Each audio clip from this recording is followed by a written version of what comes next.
Hello everyone, good evening. Welcome to Ekam Academy.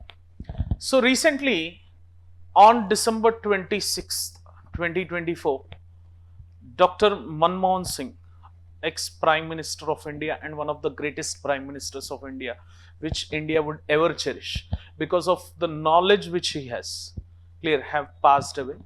So in keeping this mind, we have come up with some content which is necessary for you to remember for UPSC, because within his time frame of 10 years as Prime Minister and during his term as RBI Governor and also during his term as Finance Minister, so there were some key elements where UPSC tends to focus and give you a question.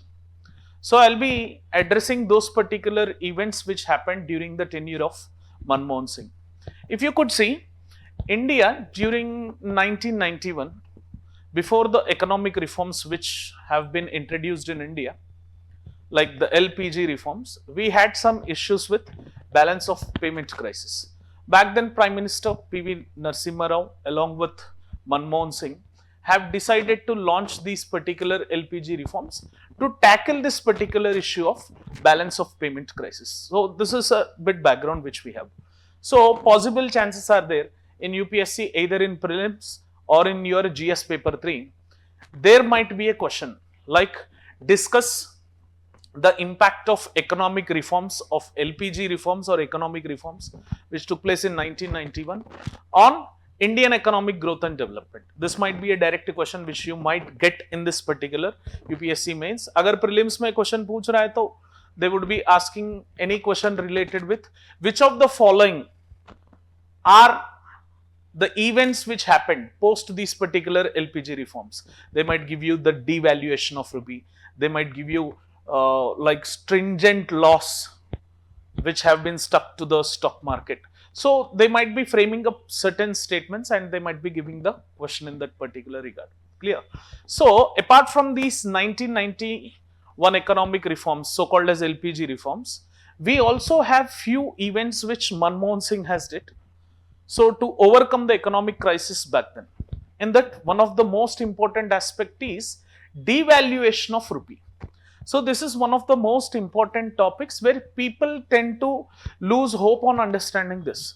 So chances are very great that their UPSC might frame up a question regarding with this particular key terminology called as devaluation of rupee as well. Clear? So he has did this devaluation of rupee to boost the exports of India so that there would be some ease. And one more aspect is he has liberalized foreign investment policies too, so that heavy amount of investments come towards India. So during the time frame of liberalized aspect, more and more amount of foreign investments have directly come to India. Apart from this, when he has become Prime Minister of India, there were certain legislations which he have brought, which are having a huge backbone, clear, which has a great dense and intensity for Indian society, which contributes high towards the Indian society. And in that legislations, the most important one include MGNREGA or MNREGA, Mahatma Gandhi National Rural Employment Guaranteed Act, which guarantees 100 days of minimum work for those particular people living in rural areas, so that they won't phase or they would be coming out from the phase of this particular unemployment. Despite this particular brainstorm act which is there, it is very effective in policy making. But coming to the implementation, there is no such kind of skilled work. Despite right now, the BJP government or so-called as NDA-led government never criticized on the policy formulation of MGNREGA. They have criticized on the basis of their implementation, because कुछ करेंगे नहीं वहां पे. एक दिन गड्ढे इधर से खोदेंगे, फिर इधर डालेंगे, फिर गड्ढे इधर से खोलेंगे, again they will drop it. मतलब there is no skilled work. So recently one of member of parliaments also have spoken regarding with how better we can integrate Pradhan Mantri Gram Sadak Yojana along with MGNREGA. So see, they are paying separately for Pradhan Mantri Gram Sadak Yojana, the workforce which they are using for Pradhan Mantri Gram Sadak Yojana. They are not using the members who are part of this MGNREGA. So if we could integrate this MGNREGA into Pradhan Mantri Gram Sadak Yojana or Pradhan Mantri Awas Yojana, rural and urban, that might give us better skill output from this particular MGNREGA.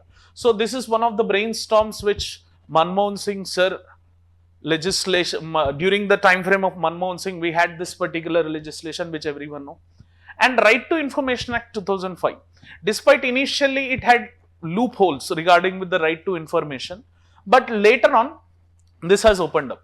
In India, like democracy, where we have 145 crore population who live, transparency, accountability obviously would be a key matter. So for that, right to information is one of the key aspects which have been dropped since 2005. This Right to Information Act 2005, since then, clear, since the past 19-20 years, it has been working very efficiently, but still we have loopholes in it. We have to cross check. So once go and cross check this Right to Information Act, so there might be a chance that question would come in prelims as well as mains. And National Rural Health Mission, this has been changed as Ayushman Bharat, है ना, बहुत सारे नाम दिए थे इसको, but we still have that particular mission on hold. ये scheme भी like this is also a good one, but implementation is not that effective. Congress में यही है, schemes are for pro-poor growth, but that implementation procedure is very difficult in it. So National Rural Health Mission जो है 2005 में, which focuses upon establishing the primary healthcare centers, block healthcare centers. So regarding with the focusing upon the rural health, ये particular act लाया गया था, mission लाया गया था. Post that, in his second term, these are the three bloodshed events, very good events, which are brainstorming events which happened in his first term when he was prime minister from 2004 to 9. When he became the prime minister for the second time, these are the events which took place during his time. One is Right to Education Act, clear, which has been part of fundamental right, that was launched in 2009, and right for children to get education. Clear, primary education is the primary goal of this. So chances are there the question might come from this Right to Education Act also. And National Food Security Act 2013, this is also one of the game changing events in India like society, whereby by this national food security, again we won't fall in that particular loop system where again self-sufficiency becomes the matter. So National Food Security Act 2013, it is also one of the brainstorming events happened during his second term as a prime minister. And right to fair compensation and transparency in land acquisition.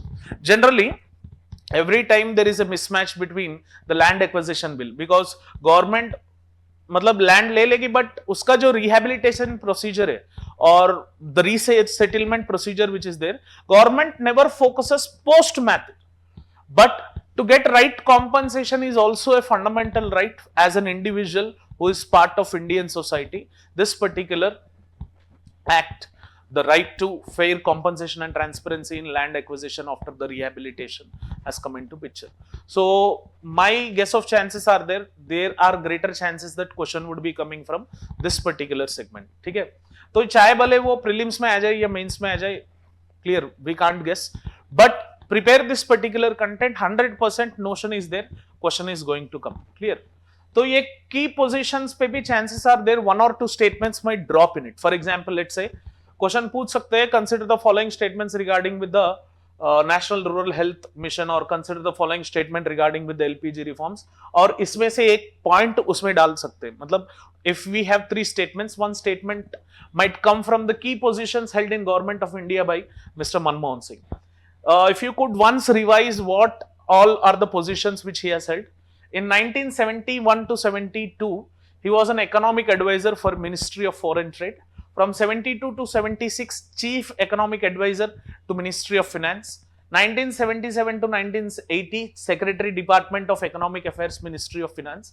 This might not be that great despite they are the original bureaucratic features which Manmohan Singh had. But later on, from this phase, his political journey has started. In 1982, in between that frame of 82 to 85, he became Governor of Reserve Bank of India. Then from 1985 to 1987, Deputy Chairman for Planning Commission, which was there. 1992 to 1991, Advisor to the Prime Minister on Economic Affairs. Again in 1991, Chairman University Grants Commission. 91 to 96, he was Finance Minister. 2004 to 14, Prime Minister of India. Chances are there. ये facts वैसे पूछेंगे ना UPSC में, but chances are there not to take risk, but give your special focus upon these things. MGNREGA, RTA Act, National Rural Health Mission, Right to Education, National Food Security Act, Right to Fair Compensation and Transparency in Land Acquisition, and 1991 Economic Reforms. ये तो मेरा दिल में है, like UPSC mains में GS paper 3 में ये question आने का chances है, and devaluation of rupee. Please everyone comment what is devaluation of rupee after seeing this particular video in the comment section. We would 100% appreciate your efforts. And also, what do you meant by liberalized foreign investment policies? And what is the present government stand on these particular liberalized foreign policies? Clear? Thank you for watching this video. Have a great weekend. And if you want more and more videos from us, please do drop your content keyword so that we can make a video from it. Thank you for watching this. Have an awesome day. Jai Hind.